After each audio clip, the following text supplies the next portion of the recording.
ಬಿಜೆಪಿಯ ಪ್ರತ್ಯೇಕ ಟೀಮ್ ದೆಹಲಿಗೆ ತೆರಳಿರುವ ವಿಚಾರ ಮಾಜಿ ಸಚಿವ ಎಂಪಿ ರೇಣುಕಾಚಾರ್ಯ ಪ್ರತಿಕ್ರಿಯೆ ಕೊಟ್ಟಿದ್ದಾರೆ. ನಮ್ಮಲ್ಲಿ ಯಾವ ಬಣನೂ ಇಲ್ಲ, ನಮ್ಮ ಹೋರಾಟ ಕಾಂಗ್ರೆಸ್ ವಿರುದ್ಧ. ಈಗ ಅಲ್ಲಿ ರೆಬಲ್ಸ್ ಟೀಮ್ ಠಿಕಾಣಿ ಹೂಡಿದೆ ಡೆಲ್ಲಿಯಲ್ಲಿ. ಅಮಿತ್ ಶಾ ಅವ್ರನ್ನ ಮೀಟ್ ಆಗಬೇಕು ಅಂತ ಕಾತುರದಿಂದ ಕಾಯ್ತಾ ಇದ್ದಾರೆ. ಹಲವು ನಾಯಕರನ್ನ ಭೇಟಿ ಮಾಡ್ತಾನೆ ಇದ್ದಾರೆ. ಈಗ ರೇಣುಕಾಚಾರ್ಯ ಅವರು ಹೇಳಿದ್ದಾರೆ, ನಮ್ಮಲ್ಲಿ ಯಾವ ಬಣ ಇಲ್ಲ ಅಂತೇಳಿ. ವಿಜೇಂದ್ರ ಯಶಸ್ವಿ ಅಧ್ಯಕ್ಷರಾಗಿ 2 ವರ್ಷವನ್ನ ಪೂರೈಸಿದ್ದಾರೆ. ನಾವು ಸುಮ್ಮನಿದ್ರೆ ಅದು ನಮ್ಮ ದೌರ್ಬಲ್ಯ ಅಲ್ಲ.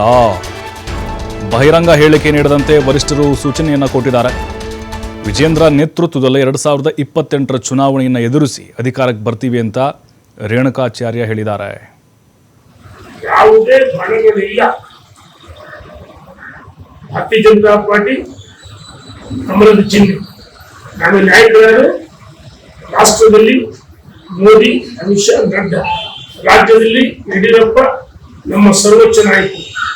ಅವರ ಮಾರ್ಗದರ್ಶನದಲ್ಲಿ ಮತ್ತು ಕಾರ್ಯಕರ್ತರ ಅಪೇಕ್ಷೆಯಂತೆ ಒಳ್ಳೆ ಕೆಲಸ ಮಾಡಿದ ಅಧಿವೇಶನ ಒಳಗೆ ಹೊರಗೆ ಈ ಸರ್ಕಾರಕ್ಕೆ ಖ್ಯಾತಿ ಎಬ್ಬಿಸುವ ಕೆಲಸವನ್ನ ನಮ್ಮ ರಾಜ್ಯದ ಅಧ್ಯಕ್ಷರು, ಪ್ರತಿಪಕ್ಷದ ನಾಯಕರು ಮಾಡ್ತಾರೆ.